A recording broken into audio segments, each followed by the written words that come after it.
नमस्कार, स्वागत है आप सभी का न्यूज इंडिया पर। आपके साथ मैं हूं आंचल कादियान। बुलेटिन की शुरुआत बड़ी अपडेट के साथ। चमोली में बादल फटने से तबाही का मंजर। देवाल घाटी के गांव में भारी बर्बादी। नंदा देवी राजजात मार्ग को किया गया है तबाह। मार्ग का 40 मीटर हिस्सा जो है वो पानी में बह चुका है। देर रात को हुई भारी बारिश ने देवाल घाटी के सुदूरवर्ती गांव में जमकर तबाही मचाई है। देर रात ब्रह्मताल के निचले हिस्से में बादल फटने की वजह से लोहोजांग से आगे छजेली नामक स्थान पर थरालीवान नंदा देवी राजजात मार्ग का किलोमीटर 37 को नेस्तनाबूद कर दिया गया है। तो चमोली में बादल फटने से तबाही का मंजर, तस्वीरें इस वक्त आपकी टेलीविजन स्क्रीन पर आप देख सकते हैं कि बादल फटने से भारी तबाही वहां पर देखने को मिल रही है। लोगों को आने जाने में भी कई दिक्कतों का सामना करना पड़ रहा है। रास्ता पूरी तरीके से बंद हो चुका है। वहां के स्थानीय लोगों का कहना है कि इस रास्ते को खुलने में, आवागमन पहले की तरह चलने में 1 महीने का वक्त लग सकता है। ऐसे में जो राहत बचाव की टीम है, रेस्क्यू टीम जो है वो पहुंची हुई है और मलबा हटाने का काम किया जा रहा है ताकि जो यात्री है वो पैदल वहां से निकल सके। तो बहुत भारी नुकसान हुआ है, बहुत बड़ी तबाही हुई है। यहाँ पे सुइया और बाहर जाने वाले पानी की लाइन क्षतिग्रस्त हो चुकी है। पूरी यहाँ पे पानी की लाइन थी वो सारी ख़त्म हो चुकी है और यहाँ पे जो है शायद मुझे लगता है इतना बड़ा नुकसान हुआ कि 1 महीना रोड खुलने में लग जाएगा। मैं विभाग से अपील करता हूँ कि तुरंत यहाँ पे जेसीबी ला करके कम से कम पैदल मार्ग बनाया जाए। नहीं तो हमारे वाहन पुलिंग वाले लोग जो है कि यहाँ पे कई लोग अभी हॉस्पिटल जा रहे थे, बीमार लोग हैं उधर खड़े क्योंकि वो नहीं जा पा रहे हैं। इस स्थिति में कैसे जाएंगे? और मैं विभाग से यही अपील करता हूँ कि सुइया और बांग वालों के लिए पानी की व्यवस्था तुरंत की जाए। ज्यादा जानकारी के लिए ग्राउंड जीरो का रुख कर लेते सहयोगी अनुज अवस्थी हमारे साथ जुड़ चुके हैं। अनुज, क्या कुछ जानकारी है? फिलहाल ताजा अपडेट क्या है बादल फटने को लेकर? बिल्कुल, बद्रीनाथ राष्ट्रीय राजमार्ग पागल नाला के बाद एक बार फिर से भारी बारिश के चलते मार्ग अवरुद्ध हुआ है।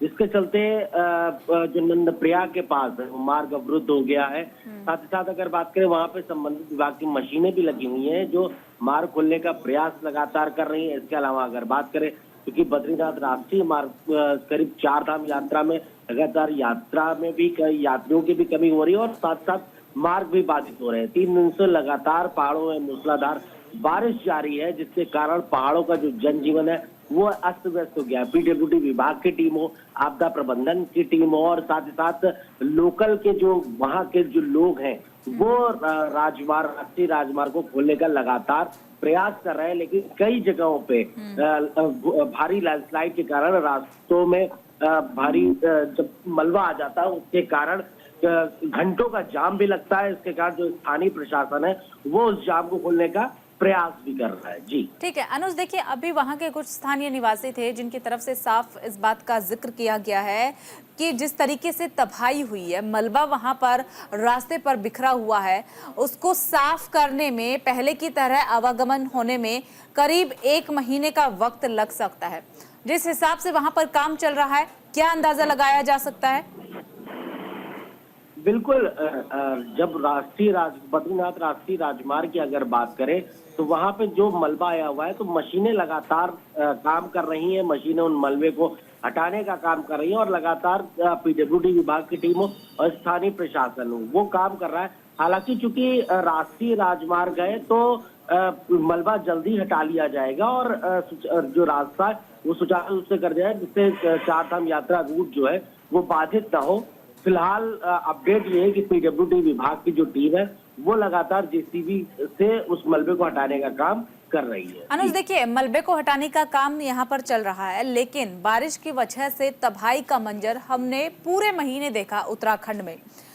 अब बीते दिनों चमोली में भी बादल फटने का मामला सामने आता है। मलबा वहां पर पूरी तरीके से बिखरा हुआ है। अगर देर रात, जैसा कि आपने अभी जानकारी दी कि देर रात भी बारिश हो रही थी, आईएमडी का क्या कहना है? कब तक इसी तरीके के हालात पहाड़ों पर बने रहेंगे?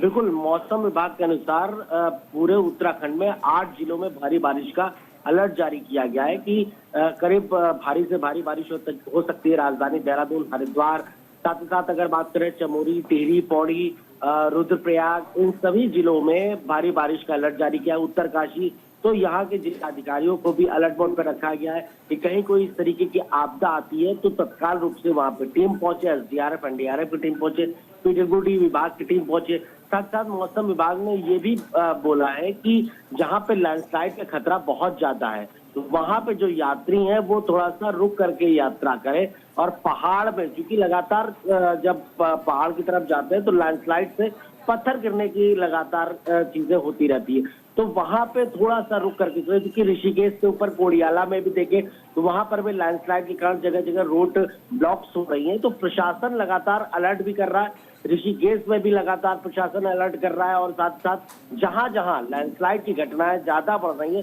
वहां पर पुलिस और प्रशासन दोनों लगे हुए हैं कि कम से कम किसी को कोई हताहत ना हो, किसी प्रकार की कोई दुर्घटना ना हो, लोगों को पहले ही रोक दिया जाए। ये तमाम चीजों का ध्यान स्थानीय प्रशासन कर रहा है। जी चलिए ठीक है अनुज, बहुत बहुत शुक्रिया आपका तमाम जानकारी साझा करने के लिए। चलिए खबरों में आगे बढ़ते हैं। हरिद्वार में मुस्लिमों का प्रदर्शन, सड़क पर उतरे हैं हजारों मुस्लिम युवा। महाराष्ट्र में इस्लाम का मजाक उड़ाया गया है, इसी चीज को लेकर के प्रोटेस्ट जो है वो हरिद्वार में हो रहा है। महाराष्ट्र सरकार से की है न्याय की मांग। भगवानपुर एसडीएम कार्यालय पर ज्ञापन देने पहुंचे, जहां सैकड़ों मुस्लिम समाज के युवाओं का गुस्सा 7वें आसमान पर नजर आ रहा है। मुस्लिम समाज ने महाराष्ट्र सरकार के खिलाफ नारेबाजी करते हुए कहा है कि नाजिया इलाही खान और हिंदू नेता रामगिरी महाराज नाम के व्यक्तियों ने इस्लाम धर्म के पैगंबर हजरत मोहम्मद की तौहीन की है। राव तलहा ने कहा कि महाराष्ट्र सरकार ऐसे विवादित लोगों के खिलाफ एक्शन ले और उनके घरों पर बुलडोजर चलाए। ऐसे में न्याय की मांग महाराष्ट्र सरकार से तमाम मुस्लिम समाज के युवा कर रहे हैं। हरिद्वार में मुस्लिमों ने प्रोटेस्ट भी किया है। सड़क पर हजारों की संख्या में मुस्लिम युवा उतरे हुए हैं। कहा जा रहा है कि महाराष्ट्र में इस्लाम का मजाक उड़ाया गया है। ऐसे में महाराष्ट्र सरकार से हम न्याय की मांग करते हैं। के नाजिया इलाही खान और एक हिंदू नेता है रामगिरी महाराज, इन्होंने पैगंबर साहब के सामने कुछ गुस्ताखी की है, इनका कहना है, और ये चाहते हैं कि ऐसे तत्वों से समाज को खतरा होता है, उनके साम्प्रदायिक जो माहौल होता है खराब होता है, और ऐसे तत्वों के खिलाफ जो कठोर नियम बनाए जाने चाहिए ताकि कोई दूसरा इस प्रकार का दुस्साहस न करे। इसके लिए माननीय राष्ट्रपति महोदय को संबोधित इन्होंने ज्ञापन प्रस्तुत किया। तो उधर हरिद्वार में चोरी का मामला भी सामने आया है। बताया जा रहा है कि भेल कारखाने से 1 करोड़ का सामान चोरी किया गया है। पुलिस ने फिलहाल मुकदमा दर्ज कर लिया है। जांच पड़ताल इस पूरे मामले की शुरू कर चुकी है पुलिस ने इस पूरे मामले को दर्ज कर लिया है और फिलहाल पूरे मामले की जांच पड़ताल की जा रही है। दरअसल हरिद्वार में भेल कारखाने से लगभग 1 करोड़ रुपए के सामान की चोरी का मामला सामने आया है। इस गंभीर घटना को लेकर भेल प्रबंधन की तरफ से रानीपुर कोतवाली में मुकदमा दर्ज करवाया गया है। मामले का संज्ञान लेते हुए हरिद्वार पुलिस ने तत्काल प्रभाव से जांच भी शुरू कर दी है।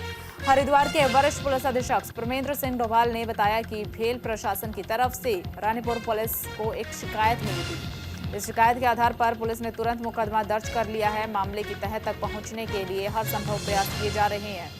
एसएसपी ने कहा है कि पुलिस इस पूरे मामले में सभी संभावित पहलुओं पर गहनता से जांच कर रही है। आसपास के क्षेत्र में लगे सीसीटीवी कैमरे की फुटेज भी खंगाली जा रही है ताकि संदिग्धों की पहचान की जा सके, चोरी का पर्दाफाश किया जा सके। तो ये बड़ी अपडेट इस वक्त हरिद्वार से हम आपको बता रहे हैं। प्रशासन द्वारा पुलिस को एक कंप्लेन रानीपुर थाने में दी गई थी, जिसमें इनके कुछ वैल्यूबल जो आवश्यक जो इनकी इन्वेंट्री थी वो चोरी की गई है। इस संबंध में पुलिस ने तत्काल अभियोग पंजीकृत किया है और सारे वेयर अबाउट्स हम लोग चेक करा रहे हैं, क्योंकि ये एक प्रोसेस में करीब 1.7 टन, करीब 17 कुंटल के आसपास जो लौह धातु है, टाइटेनियम की धातु है, वो यहाँ से चोरी हुई है। तो उधर हरिद्वार में जन्माष्टमी की तैयारियों में प्रशासन जुटा हुआ है। जन्माष्टमी को लेकर के प्रशासन काफी ज्यादा अलर्ट है। सुरक्षा के लिए विशेष इंतजाम किए गए हैं। जन्माष्टमी के इस पावन पर्व को लेकर हरिद्वार पुलिस ने सुरक्षा के पुख्ता इंतजाम किए हैं। कृष्ण जन्माष्टमी के अवसर पर मंदिरों, आश्रमों और सार्वजनिक स्थानों पर पंडाल लगाकर झांकियां सजाई जाएंगी। इसके साथ ही कुछ स्थानों पर जुलूस और झांकियां भी निकाली जाएगी, जिनके चलते सुरक्षा व्यवस्था को लेकर कड़ी निगरानी रखी जा रही है। एसएसपी प्रमेंद्र सिंह डोभाल ने सभी थाना अध्यक्षों, चौकी प्रभारियों को इस पर्व के दौरान विशेष सतर्कता बरतने के निर्देश दिए हैं। उन्होंने समस्त क्षेत्र अधिकारियों को हरिद्वार शहर और ग्रामीण इलाकों का भ्रमण करने के आदेश भी दिए हैं, ताकि किसी भी अप्रिय घटना से बचा जा सके। एसएसपी ने बताया कि पुलिस भी इस पर्व को पूरी श्रद्धा के साथ मनाएगी। पुलिस लाइन में जन्माष्टमी की तैयारियां पूरी कर ली गई है। हरिद्वार के शहरी और ग्रामीण क्षेत्रों में स्थित धार्मिक स्थलों पर पुलिस बल तैनात किया जाएगा, ताकि सुरक्षा में कोई भी चूक न हो, लोग शांतिपूर्ण ढंग से अपना ये त्योहार मना सके।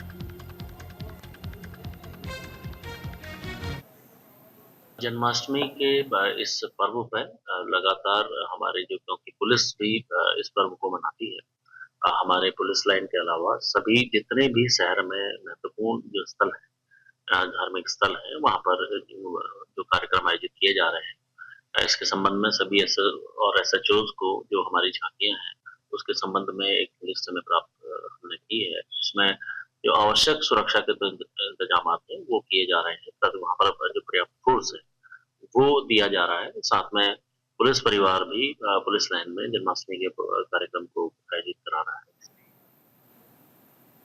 चलिए खबरों में आगे बढ़ते हैं। जम्मू कश्मीर के मुद्दे पर कांग्रेस की प्रतिक्रिया सामने आई है। कांग्रेस प्रदेश अध्यक्ष की तरफ से बड़ा बयान दिया गया है। सीएम पुष्कर सिंह धामी और गृह मंत्री शाह से कई सारे सवाल किए गए हैं। देश के सिपाही शहीद क्यों हो रहे हैं? करण महारा की तरफ से पहला सवाल ये पूछा गया। दूसरा, देश में आतंकवाद खत्म करने वालों को देना होगा जवाब। जम्मू कश्मीर में कांग्रेस एनसी के साथ गठबंधन को लेकर के भाजपा शासित राज्यों में मुख्यमंत्री द्वारा पत्रकार वार्ता की गई है। वहीं पर उत्तराखंड में भी मुख्यमंत्री पुष्कर सिंह धामी ने मीडिया सेंटर में पत्रकार वार्ता की, जिसमें कि कांग्रेस से कई सारे सवाल पूछे गए हैं। सीएम धामी के इस पत्रकार वार्ता के बाद उत्तराखंड कांग्रेस प्रदेश अध्यक्ष करण महारा ने उत्तराखंड सरकार के मुख्य और देश के गृह मंत्री अमित शाह से सवाल पूछे कि हाल ही में उत्तराखंड के 5 सिपाही आतंकवाद के चलते शहीद हो गए। चाइना उत्तराखंड की भूमि पर लगातार कब्जा कर रहा है।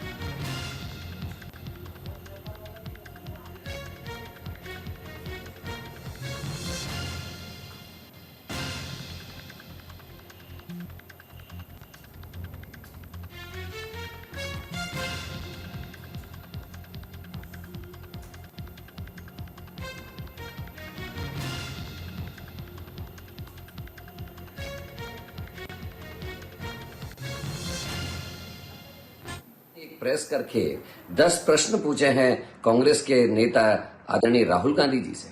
मैं पुष्कर सिंह धामी और अमित शाह से पूछना चाहता हूं कि पीडीएफ से अपने गठबंधन में कुछ कहेंगे? पीडीएफ की तो खुल गई थी पोल कि किस तरीके से आतंकवादियों का सपोर्ट पीडीएफ करती है। उसके संग आपने गठबंधन किया था, क्या भूल गए?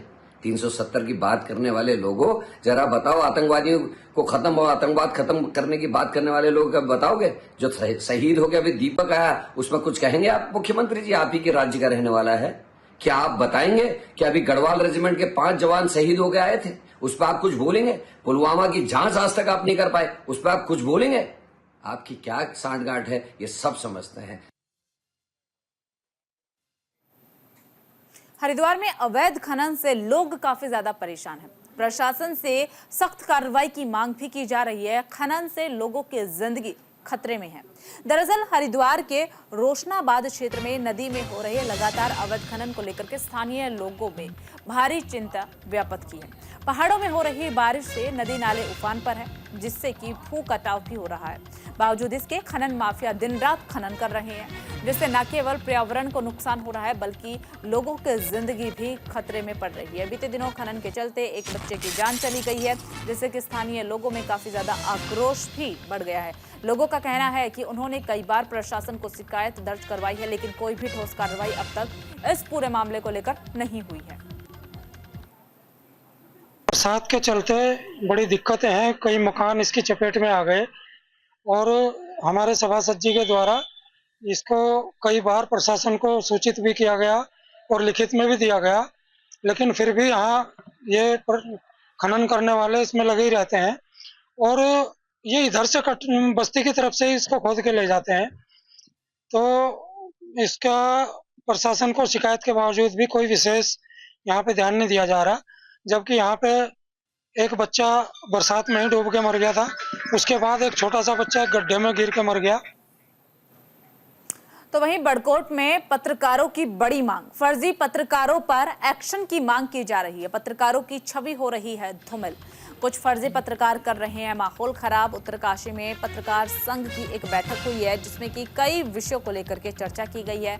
जनपद स्तरीय पत्रकारों को लेकर चर्चा की गई है, जिसमें तहसील व ब्लॉक स्तरीय पत्रकारों को मान्यता देने पर भी मुख्यमंत्री पुष्कर सिंह धामी व सूचना महानिदेशक बंसीधर तिवारी का आभार प्रकट किया गया है। पत्रकारिता की आड़ में अवैध वसूली करने वाले कुछ लोगों को लेकर ये बैठक की गई है।